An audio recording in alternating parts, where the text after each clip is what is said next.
fan Honda Beat អ្នកចង់ទិញតម្លៃទៅប្រាប់នៅខាងក្រោយបាទរៀបរាប់ពីម៉ូតូបន្តិចសិនកាត់បានពីម្ចាស់ដើមបងប្អូនបាទយើងមើលនេះខ្ចៅខ្យងរបស់វាលះរបស់វាតែម្ដងម៉ូតូនឹងស្គុតមកជុំអត់មានដួលអត់មានបុកអត់មានបាក់បាយទេអញ្ចឹងយើងមើលមកជុំរបស់វាបាទខ្ចៅខ្យងស្អាតម៉ូតូនេះសំណុំរបស់គេអញ្ចឹងយើងមើលតា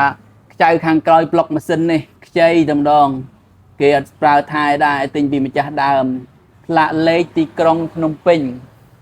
បាទអញ្ចឹងសម្រាប់អ្នកមៀតរៀងតូចមៀតរៀងធំអត់សូវត្រូវទេដោយសារវាទូរៀងទូចដែរពួក Honda Beat